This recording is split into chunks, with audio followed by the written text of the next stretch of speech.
Hello everybody, आप सभी का मेरे चैनल फिजिक्स की क्लास में स्वागत है।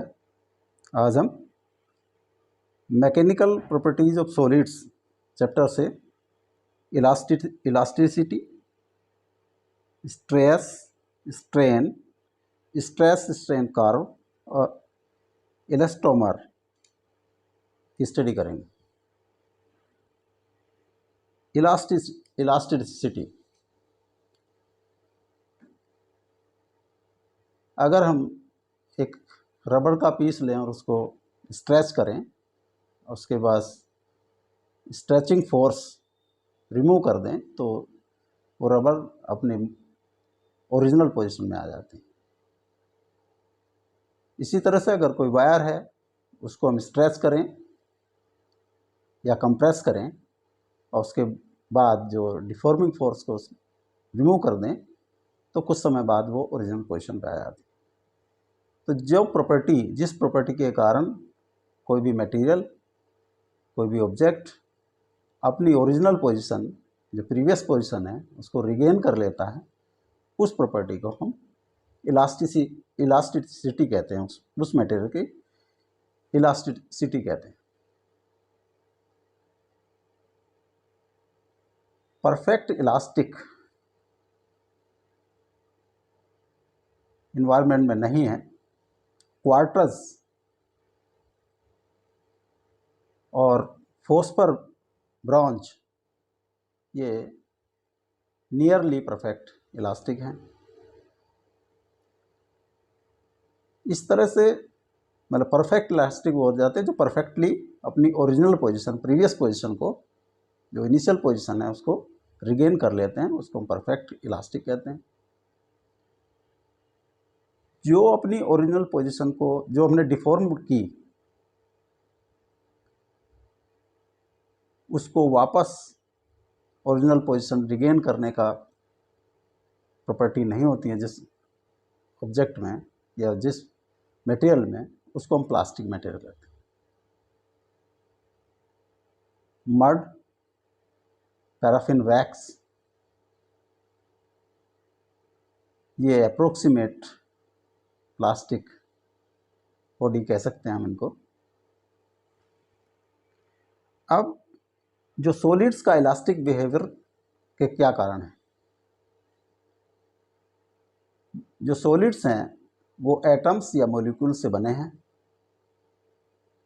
एटम्स या मॉलिक्यूल्स जिनसे भी बने हैं, उनमें इंटर एटॉमिक या इंटर मॉलिक्यूलर फोर्सेस एक्ट करती हैं।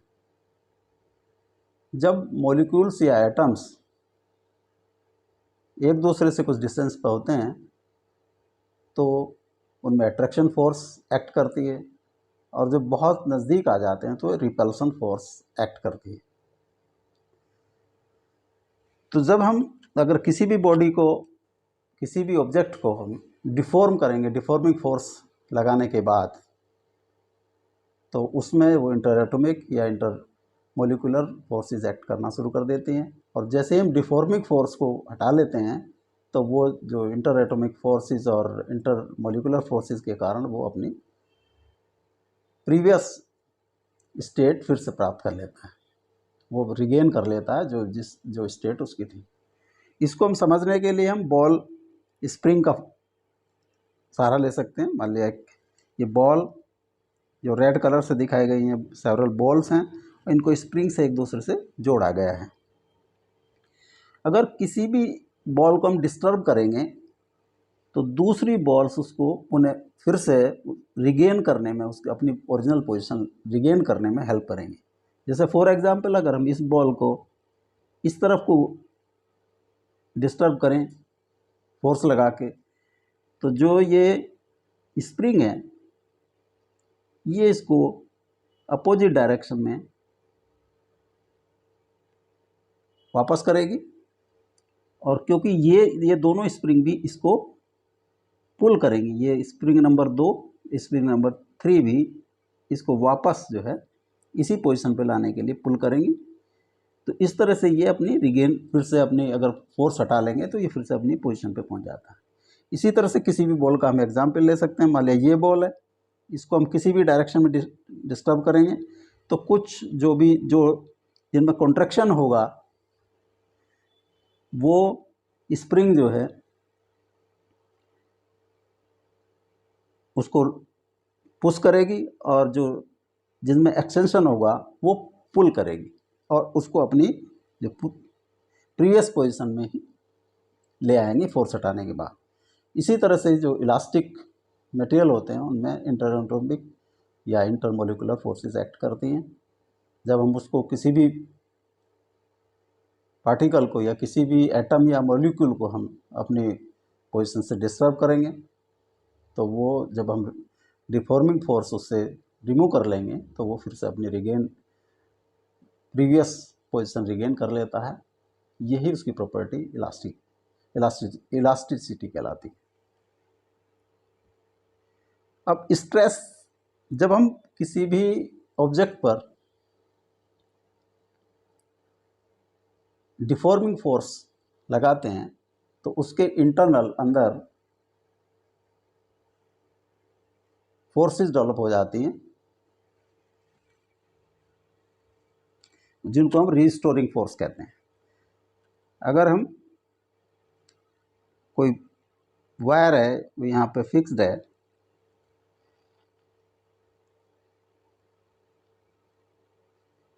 इस पर हमने डिफॉर्मिंग फोर्स मतलब टेंशनल फोर्स लगाई तो इसके जो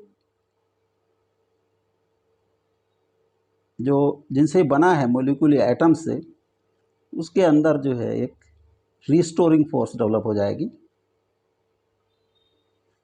तो फोर्स, रीस्टोरिंग फोर्स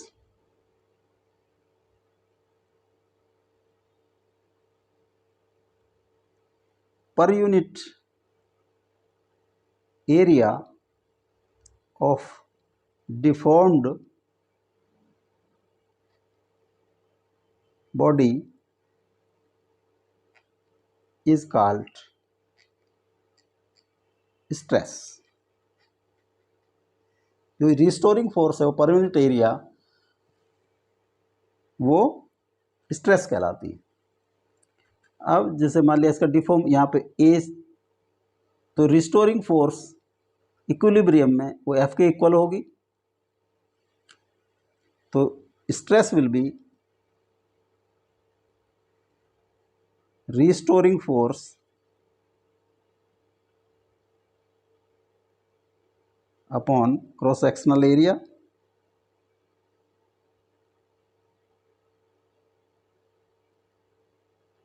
जिस पे लगा है, ये होगा एफ अपॉन ए। और क्योंकि ये डिफॉर्मिंग फोर्स भी एफ के इक्वल है तो हम ऐसा भी लिख सकते हैं, तो न्यूमेरिकली ये होगा deforming force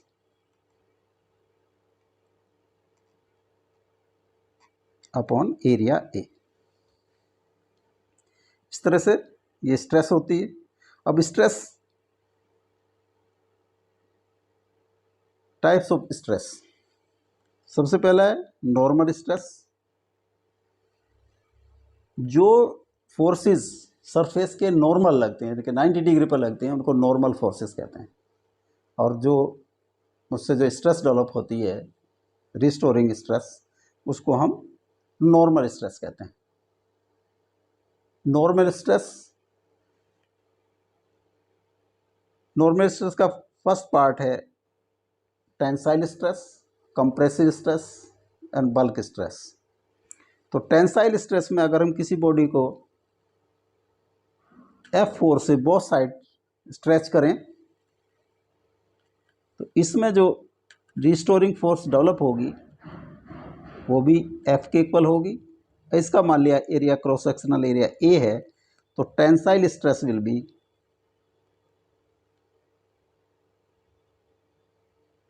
equal to F upon A. या अगर हमने कोई वायर यहाँ फिक्स कर दिया है, इस वायर पे यहाँ से हमने फोर्स लगाई F, तो यहाँ पे भी क्योंकि ये फिक्स्ड है तो इस पे भी यहाँ पे इस F फोर्स लगेगी, F रिएक्शन होगी इसकी। तो यहाँ अगर क्रॉस सेक्शनल एरिया A है तो stress will be F upon A. इसी तरह से कंप्रेसिव स्ट्रेस, अगर हम कंप्रेस कर रहे हैं इसको, बोथ साइड कंप्रेशन लगा रहे हैं F, तो इसमें डेवलप होंगी रिस्टोरिंग फोर्सेस, जिसका रिजल्टेंट भी F के बराबर होगा, दिस विल बी F। अगर इसका एरिया A है तो कंप्रेसिव स्ट्रेस होगा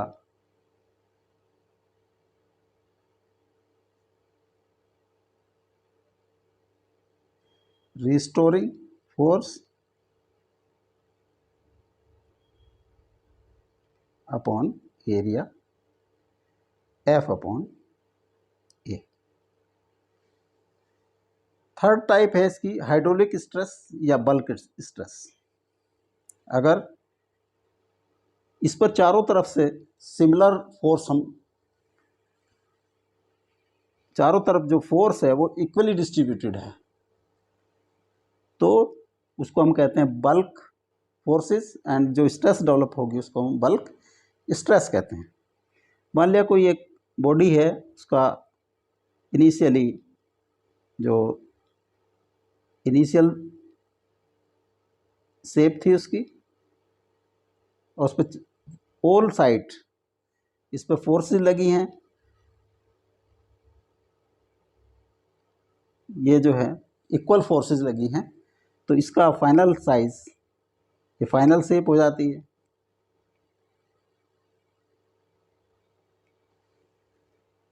तो जो सम ऑफ टोटल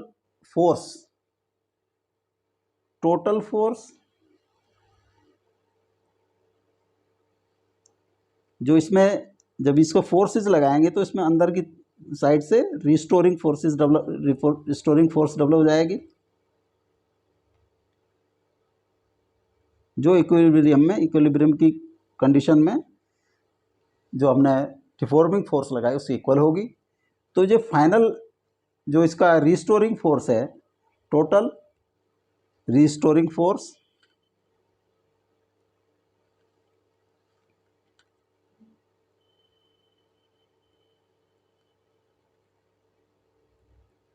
अपॉन एरिया, जो इसका टोटल एरिया है वो इसका, अगर ये स्फेरिकल है तो टोटल एरिया 4πr² होगा, और F अपॉन 4πr², ये इक्वल होता है प्रेशर, जो भी हमने प्रेशर लगाया उसको प्रेशर। इस तरह से बल्क स्ट्रेस,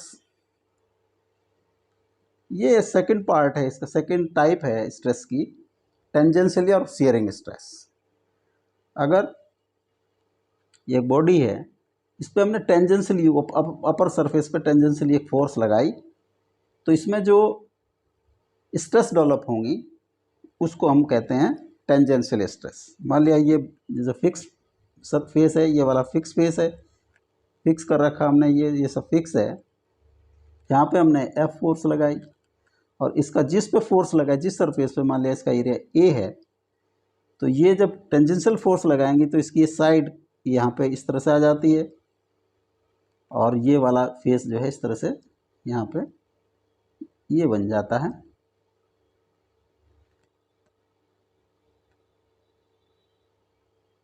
तो स्ट्रेस जो टेंजेंशियल शेयरिंग या शियरिंग स्ट्रेस होगी,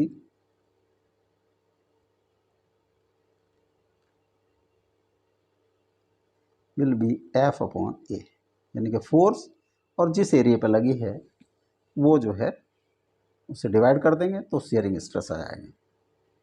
अब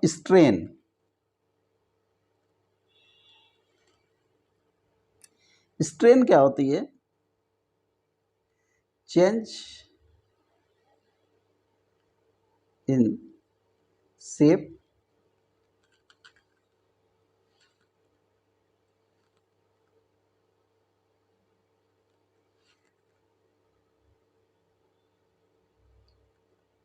अपॉन इनिशियल शेप।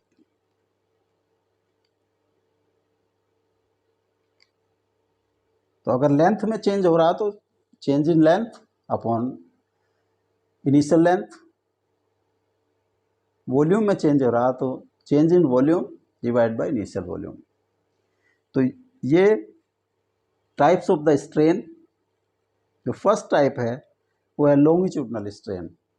अगर लंबाई की तरफ कोई चेंज है, मतलब टेंसाइल फोर्स लगी है या कंप्रेशन लगा है, तो अगर टेंसाइल फोर्स लगी है तो इलोंगेशन होगा, और जितना elongation divided by initial length is longitudinal strain. और अगर कंप्रेशन है, जब कंप्रेशन लगाएंगे तो उसकी चेंज इन लेंथ शॉर्ट होगी लेंथ, तो जो शॉर्ट हुई वो length divide by initial length is called strain. मान लिया ये जो ऑब्जेक्ट है इस पर हमने एक टेंसाइल फोर्स लगाई है,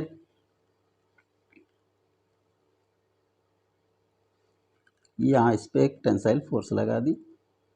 इनिशियली ये L length, capital L length का था,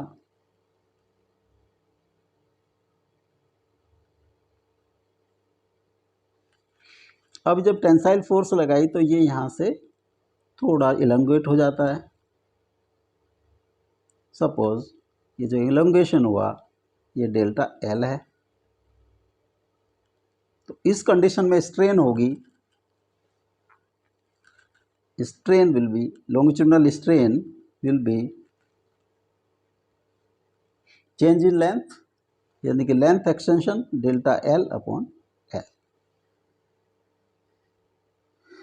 इसी तरह से अगर इसको कंप्रेस किया है, इस टाइम इनिशियल इसकी जो लेंथ है कैपिटल एल है, इसको हमने कंप्रेस कर दिया, ये फोर्स एफ, इसको कंप्रेस कर दिया, इधर से एक फोर्स लगाई है एफ, ये कंप्रेस होके मतलब शॉर्ट हो गया, यहाँ पे आ गया इस तरह से।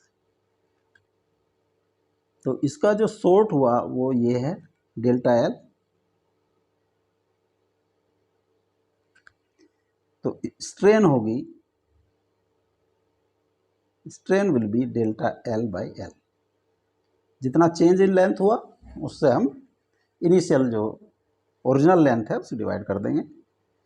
वॉल्यूमेट्रिक और बल्क स्ट्रेन, अगर ये ऑब्जेक्ट है इस पे हमने फोर्सेस लगाई बाहर से, और ये जो है छोटा हो गया इसका साइज, इस पे जो फोर्सेस लगी हैं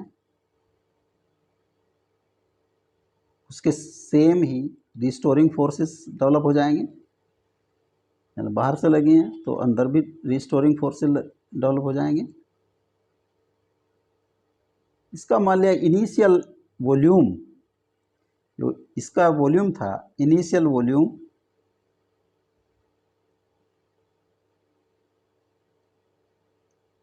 वाज V, और ये फाइनल वॉल्यूम हो गया, ये final volume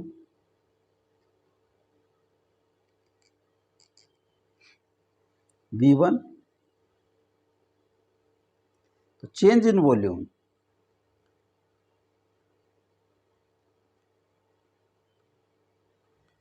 V minus V1, इसको अगर डेल्टा V लिख दें तो स्ट्रेन होगी बल्क स्ट्रेन,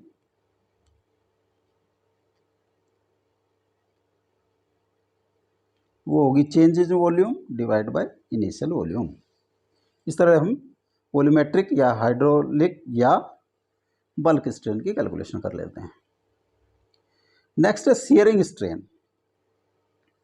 अगर इस पे हमने एक फोर्स लगाया,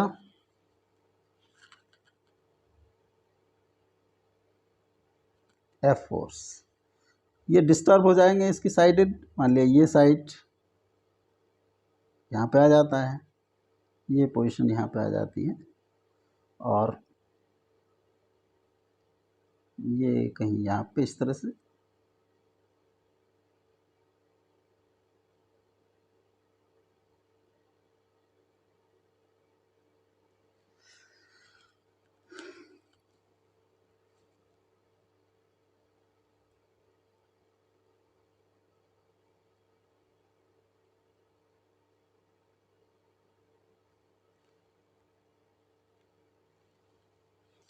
ये फिक्स्ड है, ये फिक्स फेस है, फिक्स्ड। तो जो डिस्टर्ब हुआ इसका, मान लिया ये जो है कॉर्नर यहाँ पे आया, ये मान लिया एक्स है या डेल्टा एक्स से डिनोट करें, और ये length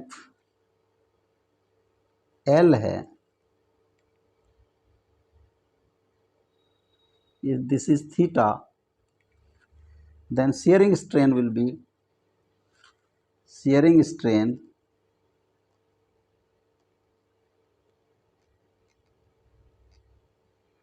equal to tan theta, जितना शेयर हुआ। अगर थीटा स्मॉल है, या इसको हम लिख सकते हैं delta L delta X by L. अगर theta is very small up to 10 degree, तो tan theta will be approximately equal to theta, तो theta will be delta X by L. ये इसकी शेयरिंग स्ट्रेन होगी। अब जो शेयरिंग स्ट्रेन या stress, unit of stress F upon A, ये formula है, तो Newton per metre square. Unit of strain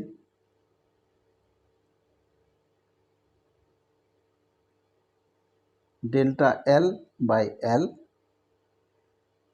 यानी कि यूनिटलेस। जो dimension formula of stress,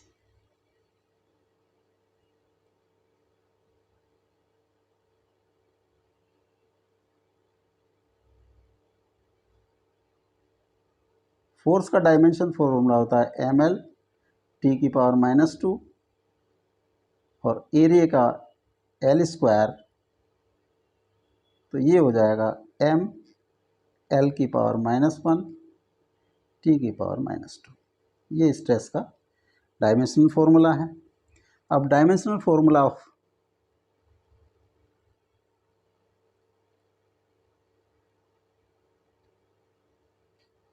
of strain,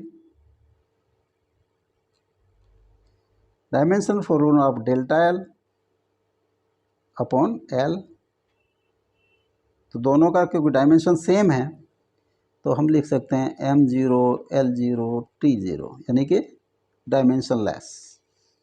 जो स्ट्रेन होती है वो डायमेंशन लेस होती है। स्ट्रेस स्ट्रेन कर्व, ये कर्व दिखाया गया है। जो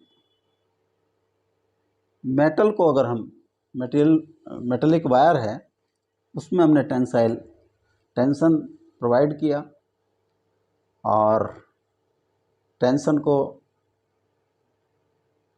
बढ़ाने के बाद उसके स्ट्रेस कैलकुलेट किया, और उसमें कितना स्ट्रेन हुआ उसको कैलकुलेट किया। उसके बाद टेंशन को इंक्रीज़ किया, और इंक्रीज़ करने के बाद फिर उसका स्ट्रेस स्ट्रेन कैलकुलेट किया। इस तरह से हम इस एक्सपेरिमेंट को करते गए। तो वो जो ग्राफ आया वो कुछ इस तरह का आता है जो फिगर में दिखाया गया, स्ट्रेस स्ट्रेन कर्व।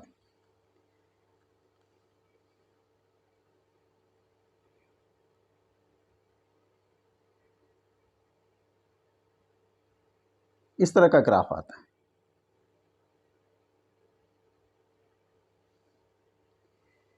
तो यहाँ से 0 से हमने शुरू किया A तक, ये दोनों प्रोपोर्शनल स्ट्रेट लाइन है, इसका मतलब स्ट्रेस और स्ट्रेन प्रोपोर्शनेट में है। उसके बाद ये जब हम ग्राफ, यानी कि यहाँ तक वो हुक्स लॉ को वेरीफाई करता है। हुक्स लॉ क्या है? Hooke's law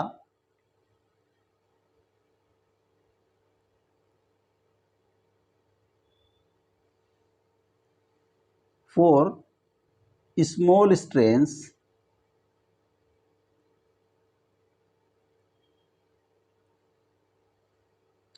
stress is directly proportional to strain, यानी कि जब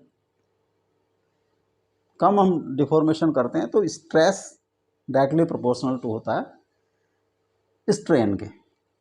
ये हुक्स लॉ है। अगर हम इसके बाद अगर हम स्ट्रेस और बढ़ाते हैं तो एक पॉइंट बी आता है। अगर यहाँ पे हम स्ट्रेस को बिल्कुल रिमूव कर देते हैं तो ये अपने इसी ग्राफ से फॉलो करता है, ऊपर आ जाता है, यानी कि उसकी स्ट्रेन जीरो हो जाती है। अगर हम ए से भी लोड हटा देंगे, ये स्ट्रेस हटा देंगे, तो ये अपने मूल ओरिजिनल साइज में आ जाता है, ओरिजिनल लेंथ में आ जाता है। ऐसे ही बी तक, अगर बी तक हम इसको हटा देते हैं तो ये जो है अपनी ओरिजिनल जो लेंथ है वो प्राप्त कर लेता है। उसके बाद ये ग्राफ तेजी से स्ट्रेस कम बढ़ाने के बावजूद स्ट्रेन ज़्यादा रैपिडली एक्सीड होती है और ये बढ़ती चली जाती है डी पर।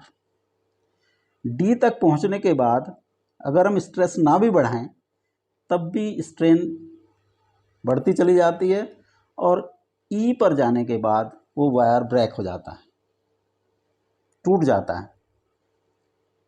तो इसी के जो कुछ पॉइंट्स, जो इम्पोर्टेंट पॉइंट्स हमने दिए हैं, जैसे ए को कहते हैं प्रोपोर्शनल लिमिट, यानी कि यहाँ पर stress is directly proportional to strain, यानी कि Hooke's law is followed. B पर, बी को कहते हैं यील्ड पॉइंट या इलास्टिक लिमिट। यहाँ तक वो इलास्टिक, परफेक्टली इलास्टिक है। अगर बी से हम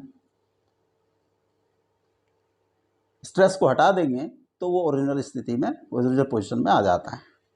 उसके बाद अगर ये नेक्स्ट ग्राफ है बी टू डी, अगर इसमें हमने कोई सी पॉइंट लिया और यहाँ से हमने स्ट्रेस को रिमूव कर दिया तो ये अपनी ओरिजिनल पोजीशन, जब हम स्ट्रेस जीरो कर देते हैं, इसको स्ट्रेन जीरो हो जानी चाहिए, लेकिन स्ट्रेन जीरो नहीं होती है, तो इसमें ये एक परमानेंट स्ट्रेन रह जाती है, रहती है उसमें, वो अपनी ओरिजिनल पोजीशन में नहीं आता है, ओरिजिनल लेंथ को रिकवर नहीं करता है। तो इसको जो परमानेंट जो स्ट्रेन है उसको हम परमानेंट सेट कहते हैं। और ये होता है प्लास्टिक डिफॉर्मेशन में, यहाँ पे प्लास्टिक डिफॉर्मेशन है।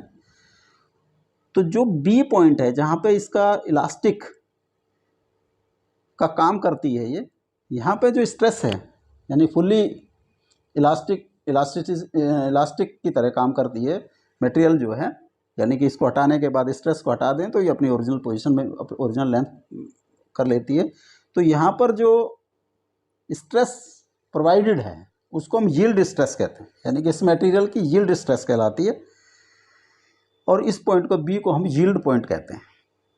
उसके बाद ये डी का, क्योंकि डी मैक्सिमम है, इसको हम D point on which ultimate tensile strength occurs, यहाँ पे ये अल्टीमेट टेंसाइल स्ट्रेंथ है। यहाँ पे अगर सिग्मा यू, तो अल्टीमेट, यहाँ मैक्सिमम स्ट्रेस उसको दिया गया है। उसके बाद ये ई को हम फ्रैक्चर पॉइंट कहते हैं। ई फ्रैक्चर पॉइंट, यहाँ पे वो टूट जाएगा। तो इसके मेन पॉइंट होगी A proportional limit, B elastic limit, D ultimate tensile strength point और ये फ्रैक्चर पॉइंट।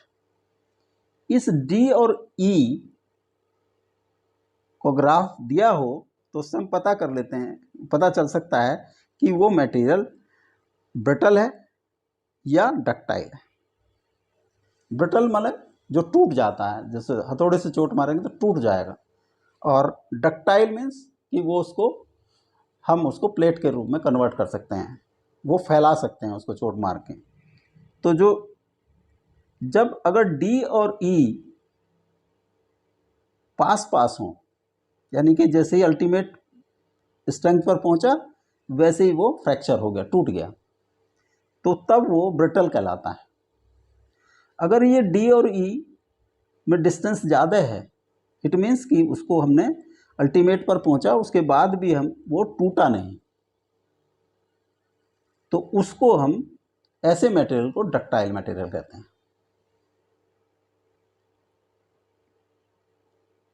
अब इलास्टोमर, अभी हमने इलास्टिक मटेरियल पढ़े, इलास्टोमर, इनकी जो इलास्टिक रीजन है ये वास्ट होता है, लार्ज इलास्टिक रीजन होता है।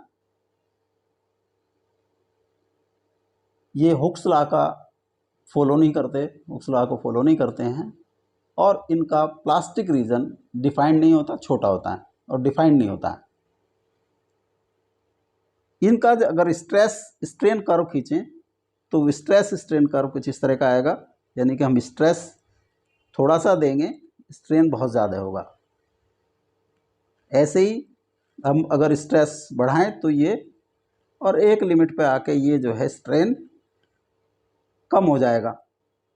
स्ट्रेस बढ़ाएंगे, स्ट्रेन जो है कम होगा। जिस तरह से इसका एग्जाम्पल है रबड़, जैसे रबड़ है, रबड़ को हम खींचें तो वो स्ट्रेस देंगे तो उसमें स्ट्रेन बहुत अधिक होगा, और जब बहुत ज़्यादा खिंच जाएगी तो फिर वो स्ट्रेस के साथ स्ट्रेन जो है कम होगा। स्ट्रेस बढ़ाएंगे, ज़्यादा स्ट्रेस बढ़ाएंगे और एक स्थिति में आकर वो रबड़ टूट जाएगा। तो इस तरह के मटेरियल को हम इलास्टोमर कहते हैं।